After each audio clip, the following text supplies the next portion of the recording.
Hi, my name is Morgan Smith and I am a writer, creator, general all-around artist, and I am here today to talk to you about my transmedia franchise, Averno. Today I'm going to be talking you through two main things: my experience with creating a transmedia franchise and the future of transmedia design, all of the exciting possibilities that exist both from an artistic standpoint and a business standpoint. But first, we should probably answer the question that a lot of you are thinking: what the heck is Averno? And after that, what the heck is a transmedia? So to get started, basically, I'm going to talk you through a little bit of what Averno is. Averno, I like to say, is like the Marvel Universe, but with musicals about gay witches. Averno, Virginia was founded in 1695. In 1702, it was razed to the ground. In 1703, it was refounded. Better, purer. Shadows lurk in the woods, ready and waiting. The eyes are always watching. Children disappear, storefronts never change. There are always whispers. Welcome to Averno. Conspiracies and cults, sinners and saviors, Averno has it all. A love letter to the Southern Gothic, the occult, and the seedy underbellies of seemingly peaceful towns everywhere. Averno is a map of the secrets that intertwine humanity, the horrors we inflict on each other, and the mysteries we can never unravel. Ooh, spooky. So essentially that's like the vibe of Averno, but Averno is a town in Virginia, lots of mysteries, and there are stories of literally every kind you imagine, lots of musicals, novels, etc., that all intertwine into one massive storyline. And in that, we have essentially three main locations and a lot of themes and questions that we're exploring. Now, to dig in a little bit more into what a transmedia franchise is, according to Wikipedia, a great source, transmedia storytelling, also known as transmedia narrative or multi-platform storytelling, is the technique of telling a single story or story experience across multiple platforms and formats using current digital technologies. This sounds complicated, but it is deceivingly simple. One universe, countless stories, any medium. Anytime you get caught up in the confusion of like, how does it all work together? What does it all mean? Just remember, one universe, countless stories, any medium. Nothing is off limits. Another important element of transmedia design is that it is expansive in its design. This is not the same thing as starting with a book and then turning that book into a movie necessarily. That is adaptation. And adaptation is wonderful and it has its place, but the point of transmedia design is that at its very core and from the very beginning, it is an expansive work. It is meant to act almost as a tapestry. There are all of these threads, and the threads combine to form, a picture over here and a picture over there. And when you look at the whole thing, the tapestry is almost telling so many stories that you can't convey it in a single description. I'm big into classics, and a lot of these big murals, tapestries, etc., they will have literally hundreds of stories going on in them. And you can spend hours just looking at any individual element. And that is how transmedia design works. It is not simply painting one thing and then repainting it with a different kind of paint. Now that you guys have a little bit of an idea of Averno and what transmedia design is, let's get more into kind of the nitty-gritty of how this world came about. So I would say that Averno followed this basic format, which is idea, lore, team, community. And then underneath all of that is content, kind of, the little underlying ground floor. So idea. The idea for Averno, I always like to say, haunted me. When I was 18, I was at the Kenyon Writers Conference in Gambier, Ohio. Beautiful little town, lots of fields, not a lot of anything else. No shade out there to my Ohioans. Ohioans? I don't know. But basically, it's a generative writing workshop, right? So every day you have to come in with a new piece, which for any of my writers out there, y'all know that's not easy. And while I was there staying in this like random dorm room that was looking out over onto a forest, I became almost a little possessed by this idea of this town in Virginia with witches in the woods and townspeople who knew what was going on but didn't like to talk about it. And every single story I wrote that week was about this town. Funnily enough, some of them have some of the quotes from those original short stories from when I was a teenager are still embedded into the works now. And I created probably 25 pages of fiction that week, and then did nothing with it. I put it in a drawer, forgot about it. I went back to college, I wrote my first musical. I brought that musical to New York and did a staging of it. And after that whole experience, I was kind of like, so what do I do now? I was feeling really stuck because I'm first and foremost a writer. I am not a fiction writer. I am not a musical theater writer. I am not, a video game writer. I am a writer. And what I like to do is write in any medium, literally anything. And I was feeling a little bit stuck and held back by really trying to succeed in one specific medium when all of the other ones were still so exciting to me. And so I came back to this idea of this place. It wasn't a character first, it wasn't a storyline first, it was a place first. And that was when I really began to think about building out this idea, this, witches in the woods and small town, into a fully fledged existence, which is where this came in. This is a notebook. It's a little beat up, you can tell. It's kind of falling apart here. And a lot of people ask me, one of the most asked questions is how do you even start something like this? And basically I started with a lot of stickers. I was a kid. I still am a little bit of a kid. And basically I first made a page, world building, and just listed all of the things that I needed to know about this place, town name, history, magical systems, the groups of people that exist there and the conflicts between the groups of people, the myths and folklore of the town, storylines, timelines, important families, mass culture, local cultural locations, secrets, etc. And I really, from this list you can tell, I was thinking about it as a place. I wanted this place to really exist. And I wanted, whenever you entered into any form of Averno media, I wanted you to feel like there was a whole other world out there. You just got a little taste of it, but the rest of it exists. And then from there, once I kind of had an idea of what I needed to get done world building wise, this was when I really got into aesthetics. If you are not somebody who works with aesthetics in your writing, I would highly suggest you relook at that, because essentially what aesthetics do are they dictate the texture of your world.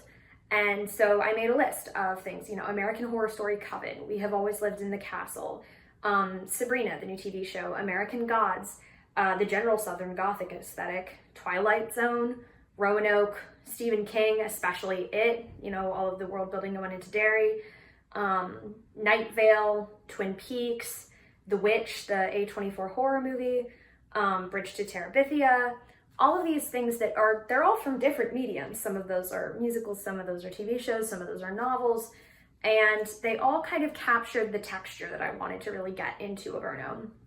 So aesthetics, that was kind of the second big part of that. And then the third big part of it was questions. These were the questions that I wanted to be asking in Averno. If the gods were born today, what would they look like? What do you do with rage? Large amounts of rage that lives in your soul, in your body, what do you do with it? What is the responsibility of survivors? I think that's a big one right now. What does it mean to let yourself be held by history? What is it to play God? And how do you really find home? So these are the questions that I wrote week one of working on Averno. And honestly, I think a lot of them still are the most important pillars of the world 18 months later. And then from there, I got into themes a little bit, which is kind of the same as questions, but just a little bit more overarching. Chosen family, boundaries, the here versus the there, the us versus the them, all of that, in groups and out groups, communion with greater unspeakable knowledge, etc. But really, after I got those kind of three big things down, the world building, the aesthetics, and the themes, I knew the feeling of what I was trying to get at. Of course, I was week one out of the now 18 months I have now been working on it, and it goes a lot further. But those were the three pillars that I looked to be idea. So once I got those, that was idea, and it was on to lore. This was the most exhausting part of the entire process. I worked the first 8 to 10 months of Averno pretty much alone. I worked with my partner Jamie on the podcast live from Averno, and on some of the original concept design, but for the most part, the first 10 months or so, I was like completely alone. And during that time, I really got into the lore of this place. I did a lot of work on history, how the town came to be, the origin myth, because the origin myth for anything is kind of the most important. For Averno, the origin myth is that there was this witch named Aster. She was fleeing persecution in an unnamed northern town, and so she came down south to Virginia, and she built a cottage by the edge of the woods. And some local fundamentalist Christians came and burned down her cottage and killed her daughter and her cat. She was filled with this kind of like unspeakable rage that transformed her into something bigger. This is something we see in a lot of classical mythology, of this moment of emotional turmoil. When it becomes too much, it actually acts as a transformative moment that turns you from human to God, or, you know, from mortal to immortal, etc. And so in that moment, Aster becomes a god, and she becomes sort of more than everything she's ever been before. And she rips a hole in the universe. She creates the forest, which is this haven. It is a time out of space, and a time that's kind of a space that's out of our linear timeline. And it's not really accessible by anybody else. And it's the forest that Averno sits right next to, the forest where she built her cottage. And it's still there. Like, you can still look at the forest, but it's one of those things where if you ever try to walk too deep into the forest, you always just remember that you had something to do and you have to go. Or you get to the edge of the woods and you're filled with this just kind of dread and foreboding, and so you don't want to go in. It becomes not literally inaccessible, but emotionally inaccessible to the people around it. And that forest is a haven, and time doesn't work the same way there. And if you're somebody who gets rescued and brought into the forest, then you're protected. So that's the origin myth, and that was kind of a really big part of nailing down the lore. And then nailing down the sort of in-groups and out-groups. The Turners were the fundamentalist Christians who first burned her cottage and killed her children and such. They stay a remaining force within the town, which is important for kind of establishing a lineage of antagonism, you know? Not just a singular person who's the bad guy, but a group of people who represent the things that are wrong with the society that you're trying to talk about. And I really started getting into stories at this point in my lore. You know, I've gotten now the origin myth, I've gotten the main antagonists, who are also representative of like the antagonistic forces overall. It's not just the Turners that are the antagonists of this entire franchise. It's really, you know, sexism, racism, homophobia, violence, the kind of rapacious nature that we deal with, the kind of surroundings and climate around us, the way that we feel that we have access to and a right to utilize spaces as we want to. All of these things, the Turners end up being a stand-in for them. So we've got our antagonist. And then I started working on franchise ideas. In here, you actually can see, this was probably week 2 of writing Averno, and a lot of the stories on this page have actually then become full musicals or written pieces or something like that. I wrote, podcasts to college students. That was live from Averno, the first piece that we ever did. And I just sort of started coming up with ideas of stories that could be told in this space. Stories that would be told between the interaction of multiple locations within the world, and the stories that really hold the most opportunity to look at what each of the spaces are doing. And through that, through starting to write the stories, I started really nailing down the different elements of the lore. We got the 3 main locations: the town, Averno, the forest, and then a new school, which is private liberal arts college. Nobody knows where the money came from, and it kind of appeared out of nowhere, where they have departments instead of like normal majors. They have 7 departments. Let's see if I can name them. I always miss one. The Department of Lost Histories, the Department of Dead Languages, the Department of Higher Powers, the Department of Hidden Sequences, the Department of Cults and Mysteries, the Department of Creation and Destruction, and the Department of Unconfirmed Existence. Boom. All 7 of them. Good job, me. Anyways, So we got the origin myth, antagonists, the three main locations, the town, the forest, and the school. And then we started to get stories in there. I keep saying we. It was just me at this point. I started to put stories in there. Different musicals, the podcast, Live from Averno, the musical Bitter Summer, the musical Built for This Time. A lot of those were in that sort of those early days where I was just kind of as a writer exploring this space that I had created. Within those first 10 months, I nailed down the majority of the lore that we work with in Everno today. The main power groups, the main locations, the rules of the world building, the way that magic functioned within that society, the themes, the aesthetics, all of that.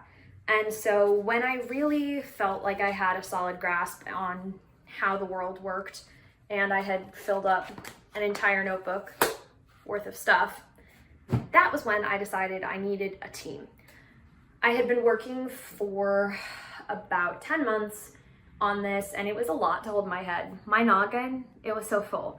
And it was also just a little lonely. Part of the entire reason I had created this world was because I wanted to get to co-create with other people. I wanted to write with people. I wanted to explore with people. I wanted to create new worlds with people. And so it was really time to start doing that. So I started posting on Instagram and TikTok and really kind of building out an online following. And through that, I was able to reach a lot of the people who have become core members of the team today. I brought on the first group of visual artists, concept team members in June of this year. And they really became, I think, one of the most important parts of Averno. That group has now expanded out to 30-something artists and about 60-something team members who also do press, social media, handling online, business stuff, just pretty much anything regarding like making Averno a place online. And more importantly, they became this incredible collaborative group. The artists work together and have totally built out the visual language of Averno, creating color palettes, creating character designs, bringing to life what the campus looks like, what the town looks like. We've done events where they illustrate like what Averno looks like in winter, or like what Averno looks like during this holiday, stuff like that, and really making Averno something that's accessible for everybody. Because, you know, when I was building out this world, it was great and all for me to have all of these scripts on my computer and these words in my notebook, but how do you get a teenager on the internet to see that and to be a part of it? That was really what the team made possible, both in creating spaces online and just in creating visuals and really like grabbing them in and letting them see this world that they were a part of. Which brings me to the fourth step, which was community. The other hugely important part of the Averno story is the community that's formed around it. We have, 50,000 followers on Instagram and 150,000 followers on TikTok, and really just this incredible community of young artists and writers and fans that all love this world and want to be a part of it. The community have really created first around this event that we ran this summer, Camp Averno, which was based around the kind of storyline of Camp Averno that exists in Averno. There's a summer camp that happens on the school campus when all of the students are on summer break. And so we kind of released bits of lore and storytelling and stuff like that surrounding that. And we concurrently ran an online event where people online could participate and find their cabins, make friends, participate in challenges, do all kinds of fun stuff like that. And that was really the first place we started to see that Averno had huge possibilities as a real community and as a place where people could find friends and find inspiration and really get their feet under them creatively. Because a lot of those fans ended up on our team. Plenty of people who are still really active on the visual art team were people who were making fan art during Camp Averno, and we asked to join the team and are now a huge part of developing Averno. And it really just created this space where people were free to experiment and try out anything: art, writing, making friends, making short films, making TikToks, all kinds of stuff. Really just getting their hands dirty and making things, you know? I think people don't make things enough anymore. And so once we understood that that was a huge part of the community that made Averno, we were able to really not capitalize on that, but expand on it. We ran another event in the fall, a back to school event, where we were really able to bring people in and have them explore the school, get to know the departments, get to know that part of the world. And then we had another one in the fall and then one in the winter that were centered a little bit more around the town itself, getting to know the stores, the store owners, all of that kind of stuff, building out that element of the lore. And then we had another event, which I'm going to talk about at more length later, which was an ARG. So that was kind of step 4, idea, lore, team, community. And that's really where we're at now. And then underlying all of that is content. Whew.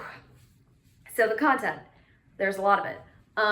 There are, frankly, too many to count, but basically like 2 or 3 films, 2 TV shows, 16 musicals, 2 novels, graphic novels, webcomic, podcast musical.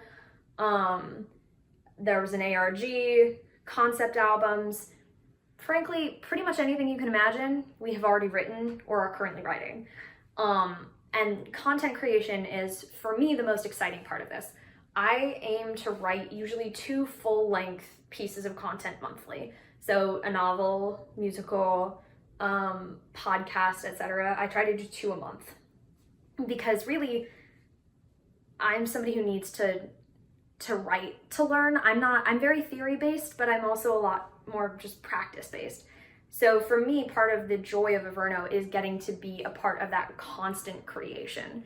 So since really like week 2 of Averno, I have been writing nonstop. And as a result of that, I've gotten to collaborate with a lot of incredible composers for the musicals. I've gotten to work with visual artists for the graphic novels, gotten to work with the press team for when we actually like release those things. And that is a huge other element of Averno. It's just that constant content creation. And it's still going on now. I finished an edit of a novel yesterday. I'm starting pitching another musical tomorrow. I'm working on a podcast musical the day after that. And it just keeps going. And that is a huge part of Averno.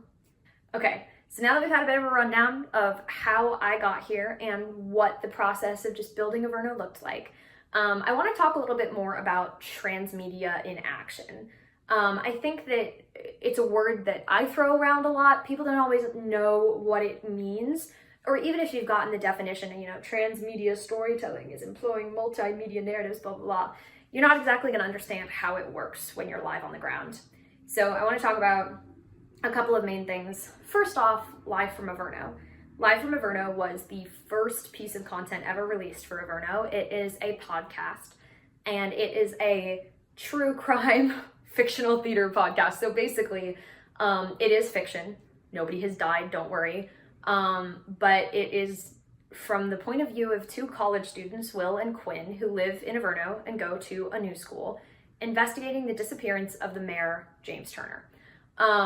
So it is a true crime. We never really acknowledge that it's fictional, and it's done entirely as a true crime podcast, but it is a fictional narrative about 2 college students in Averno investigating a disappearance. This really blurred a lot of lines and kind of set up early what we were going for, because a lot of people didn't know it was fake. I mean, they got it eventually. If you look anywhere, it becomes clear immediately that it is a fictional podcast.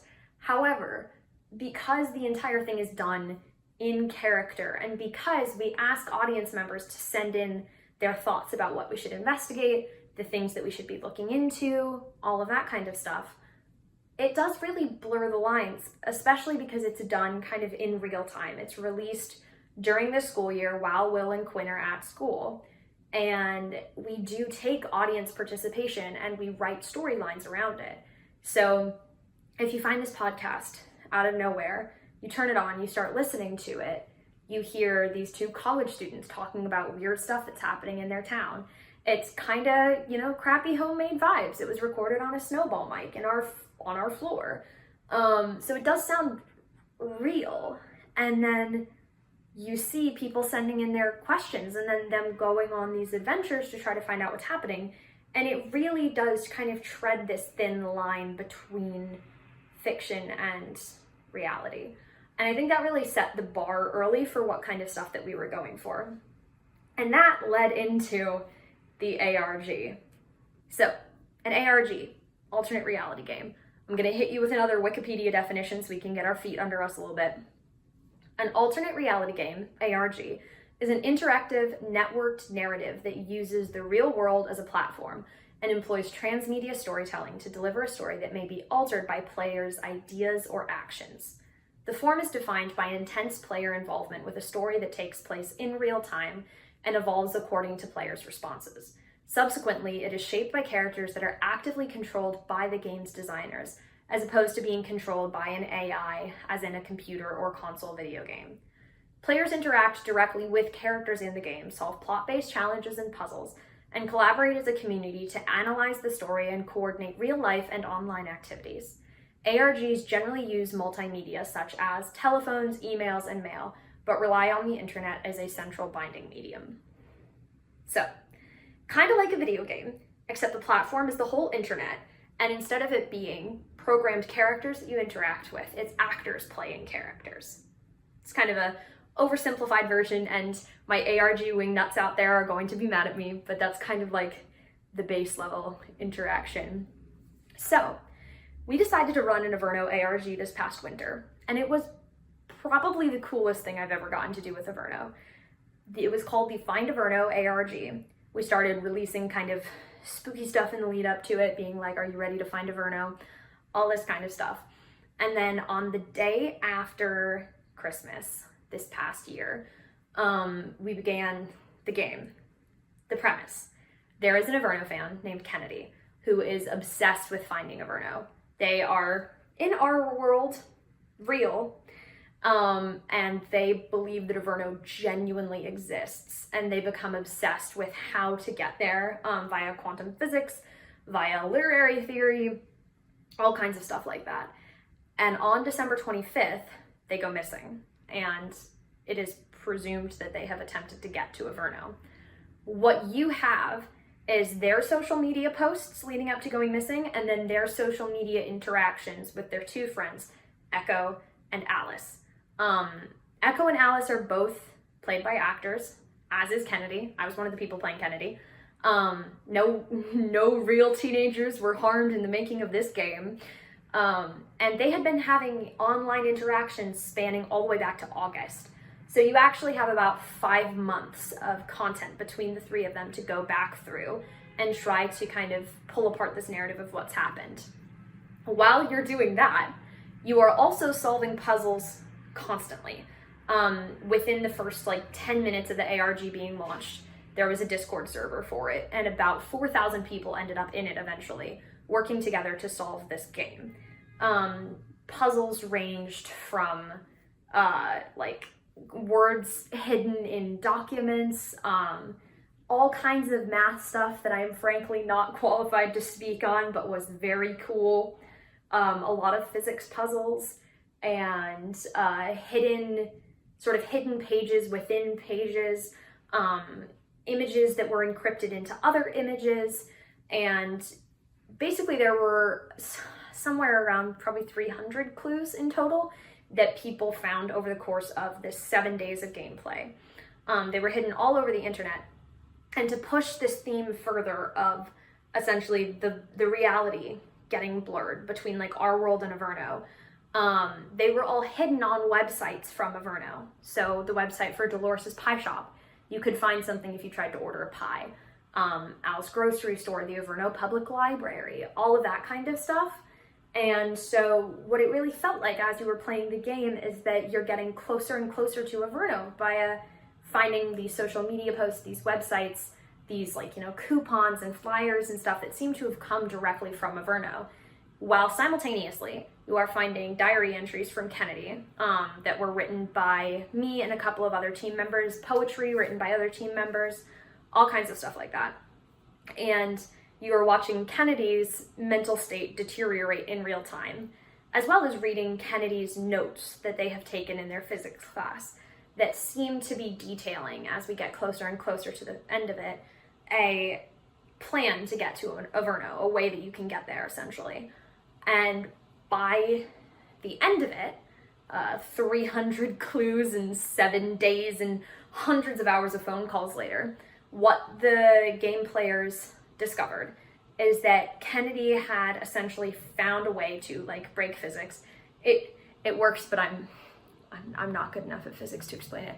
And a way to get to Averno. And what we had been sort of leaning on this entire time is that in order to do that, you would need an energy that is more powerful than anything else to do it. And so, of course, for a while, people were like, nuclear fission. They sent off a nuclear bomb and jumped into it or something like that, which was not the answer. But the other thing that we had been leaning on was story theory. We had been making them read Alice in Wonderland and all of these texts that deal with the power of fiction and the power of stories. And so at the end of it, what you kind of understand is that story is the one thing that has the ability to transcend time and space and affect things. You know, all 4,000 of them had been working together for literally thousands of hours on this thing and had done the impossible in 7 days. Like their summary document was like 100 pages. Like these people wrote a novel together. They made this whole story, really. And so what they really learned hands-on was the power of storytelling to actually like transmute a universe. And so that was where Kennedy went. And what the final thing you find is a musical in which Kennedy is the main character, and it's set in Averno, which means Kennedy, our Kennedy in our world, has actually made it over to Averno and is now a character there. However, the storyline that they go on is almost an exact mirror of what they were doing in this world, except now they're in Averno searching for something else, because we've been playing on Greek mythology and Greek gods this entire time and really looking at fatal flaws and the tendency of history to repeat itself and all of these kinds of things. So that's an ARG. That was how that went down. If you want to find out more about it, Google Find Averno ARG or Dazed Musical. We have a movie that we released at the end of it. We also released a movie. And you can find out more that way. But basically, it was this huge, massive, multiplayer, multimedia experience that you could be entering from any viewpoint and still be a part of this living, breathing story. And I think that is the real power of transmedia design. Of course, that doesn't mean you have to go out and design a hugely complicated ARG that takes a team of 100 to run. You don't need to do that. But when you think about the fact that humans are wired for storytelling and humans are wired for co-creation, then it really just opens up a whole world of possibilities. Which brings me on to my next point. Why transmedia? Why am I so obsessed with this thing? And why do I think that you guys, if you are storytellers, creators, thinkers, business people, anybody who makes anything, why do I think that you should be worried about it and obsessed with it, as I am? Because I think that there are two main arenas that it really allows you to do completely new things in. And if you're a business person, you're an artist, then you know it's kind of hard to actually do a new thing. Sometimes it feels like everybody's already done it, but transmedia design just blows the lid off of that and allows for combinations that have never existed before. And that's really powerful. So I'm gonna start over on the artistic side.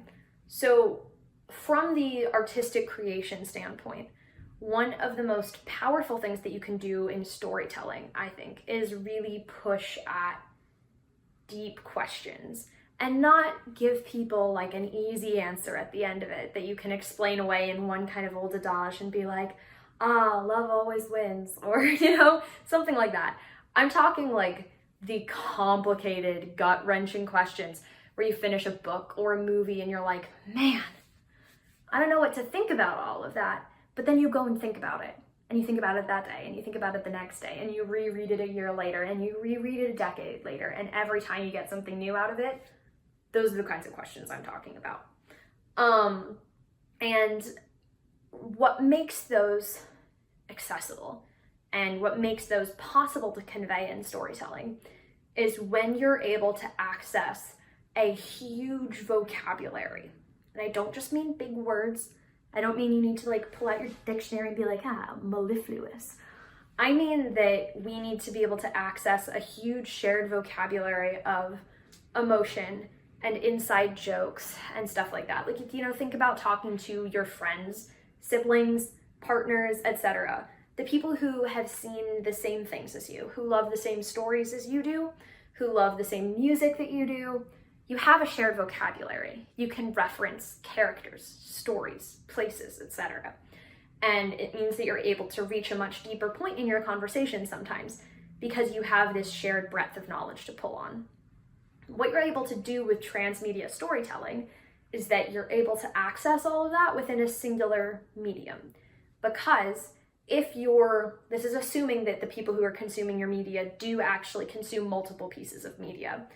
Every time they consume something, it's working to build out this vast tapestry that they're going to have access to. Obviously, you should keep each thing self-contained, never make them completely reliant upon knowledge of another piece. But if you're interrogating the same questions and you're working in the same spaces, every time you come back to them and every time you return, chances are a portion of the people who are consuming that media are going to have a comparison point, are going to have a shared vocabulary for that, are going to have a shared background for that. And this comes out in a whole variety of ways. One of the things I think about a lot is Lord of the Rings. The movies, scored by Howard Shore. I think it's the most masterful scoring in a movie, period. I'll stand by that.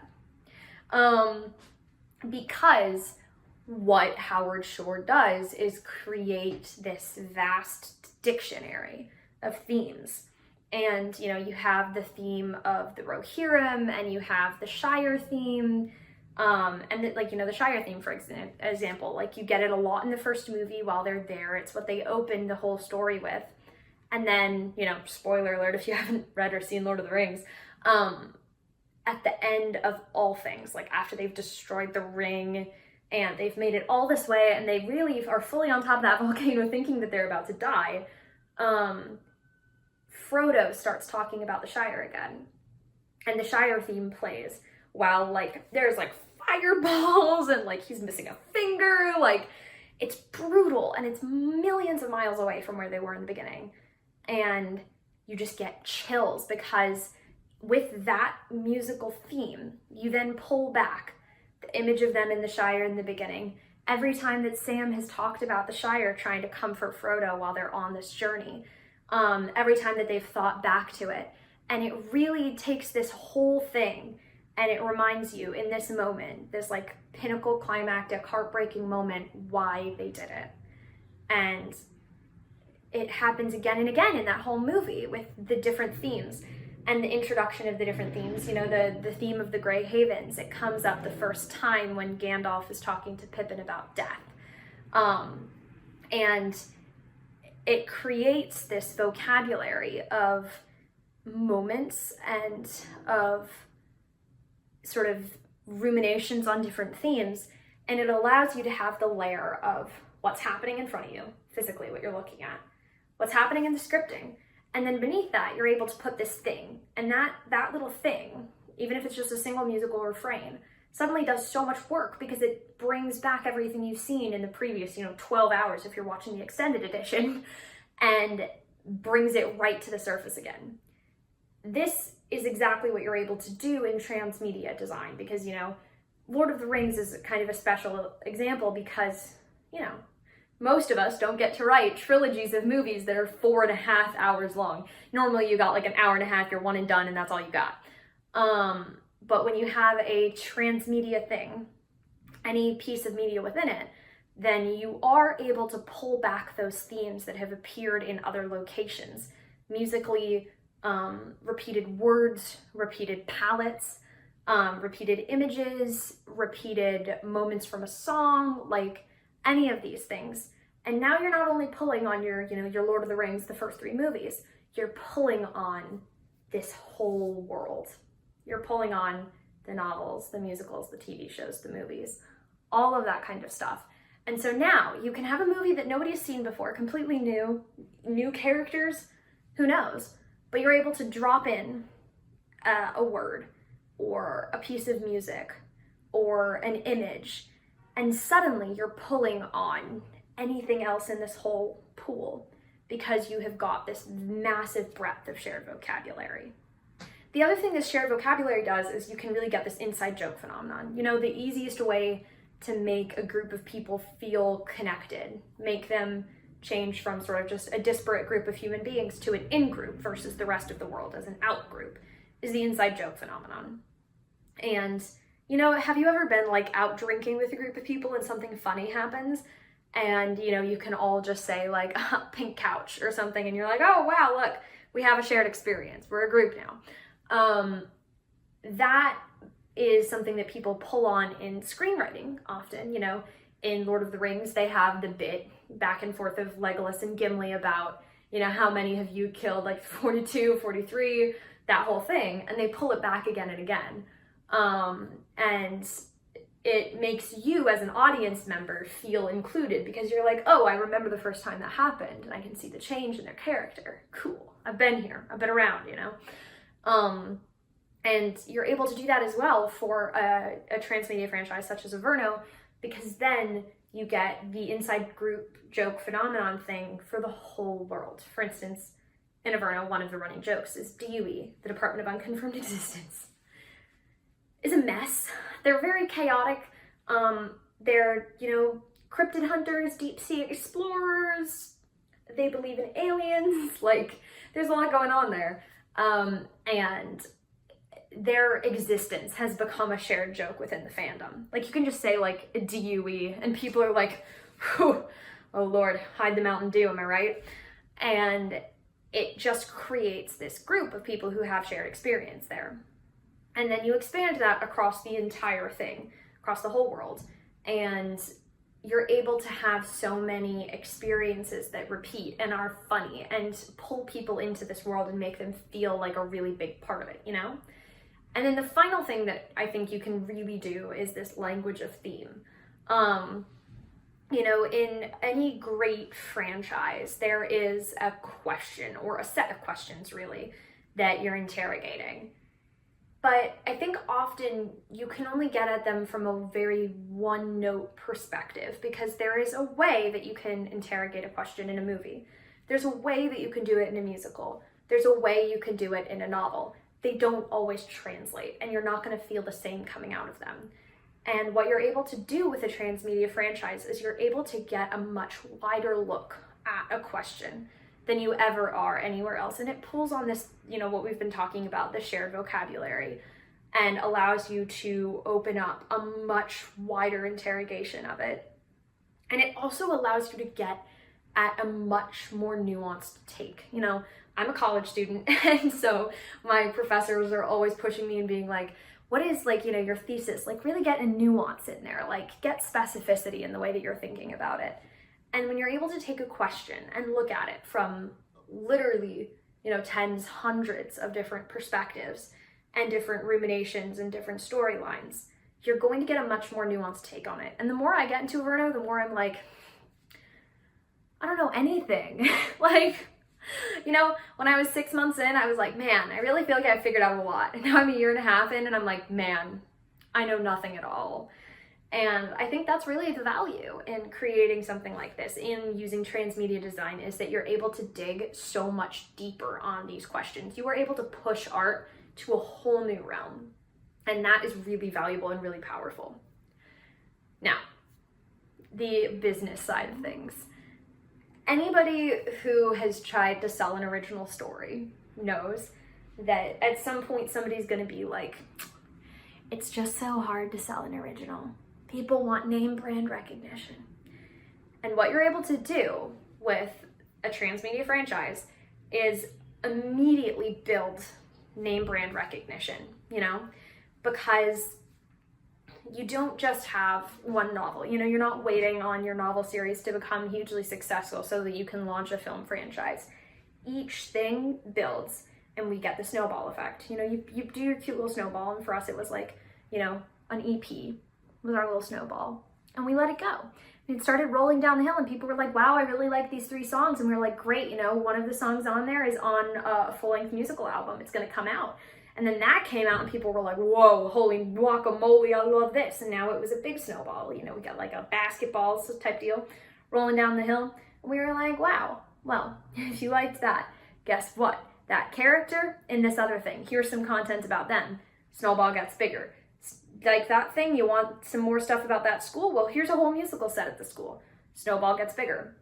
And it means every time you release individual content, you know, if that were not in a transmedia franchise, if that was just an EP and then a musical and then another musical over there, the only name brand recognition you get is like the creator, the person who made it. And so if you're the same person making things, it's easier to build up, but still not exactly, because people don't always know who made the thing. But people know Averno. And so now every single time I release something in Averno, I know it's going to have a standing audience, even if it is the weirdest thing in the world, an ARG. Most of the fans didn't even know what an ARG was before this, but it had a standing audience. And that is what makes transmedia design so incredibly powerful, is that every piece that you make builds on the whole and makes it a big, stronger, scary snowball monster until it's like a freaking Yeti. It's unstoppable. There's going to be whole myths written about it. And if you're anybody who is kind of on the marketing and development standpoint over there, then you can see the power that that has. It really just makes the original content creation process so much easier because you're not starting fresh every time. And the other thing that it does is if you're really able to nail a way for an audience to be interacting with this world, then it is really powerful from a marketing standpoint. What we've done with our events and with the kind of like badges and patches, the merch, the departments, all of this is we've given fans an inroad. We've given them a way to be interacting with Averno. And they come up with all of their own ways too. You know, they're writing fan musicals and fan fiction and all kinds of stuff. But we give them easy inroads so they know how to come and be a part of this world and make it theirs. And that is the easiest way to get somebody to really love something, is if they can be a part of it, if they can see themselves in it, if they can grow with it. That is really how you get people who are not just kind of in the flashbang when something first gets released and like it. They're fans who will stick around. So obviously I have thrown a lot at you. And I really just hope that you leave this kind of thinking about what your own creative energy is and like how you're utilizing it currently, and maybe how in the future you could be taking it into new trajectories. What I really love about transmedia design is that it pushes you to learn new things. I try things that I've never done before every single day. It's uncomfortable sometimes, but it also means that every day there are fewer and fewer things that I have never done before. And it gives you such confidence as a creator and as a business person and as somebody who has stories and passions that they want to share with the world. And with transmedia design, it just says, you know how to do this thing. So how about you take that thing and you carry it over here, and it's a little different, and you're gonna have to learn some new formats, you're gonna have to learn some new rules, some new commands on your computer, but it's mostly the same thing. It's just a different embodiment of it. And I think that the way that we as artists and as creatives are really going to bounce back from COVID and from the incredible societal upheaval that we've seen, and really learn from all of the different incredible lessons that the world has taught us in the last year, is if we really think about ways to be bridging the gaps between us and other people, how to be working more collaboratively as teams, how to really be looking at our industries not as like separate, but as different mediums that all do the same thing, which is tell stories, which is a profoundly human experience and is something that unites all of us. All of that is going to be how we come out of this, not only like alive and like with a beating, a pulse and like a will to live, but come out of it as stronger artists and frankly better human beings. So that was my soapbox. Maybe, if you don't feel like getting emotional about it, just go try writing a new thing and then write another thing in the same world and see how it goes for you. Or do something completely different and surprise me, because I want to learn from y'all. So, If you want to find out more about Averno, there is a whole world for you to dive into. You can go to avernotownship.com, which is where you can get an introduction to the world, all of the stories. You can search Averno on any music platform to find our music, which includes EPs and now 3 musicals that have been released. And if you want to find us on social media, it is at Averno Town on Instagram and at Averno Musicals on TikTok. I hope you guys come and hang out with us. It is a fun and funky world. And if any of you guys watch this and you want to go make your own things, please reach out to me on social media and let me know. I would love to hear that. I am at mythweaver_. It is a Sappho reference because I am that classic student. And thank you for joining me. I hope you guys had fun, didn't get too tired of me yelling at you about the magic of storytelling for a while. And thanks for being with me.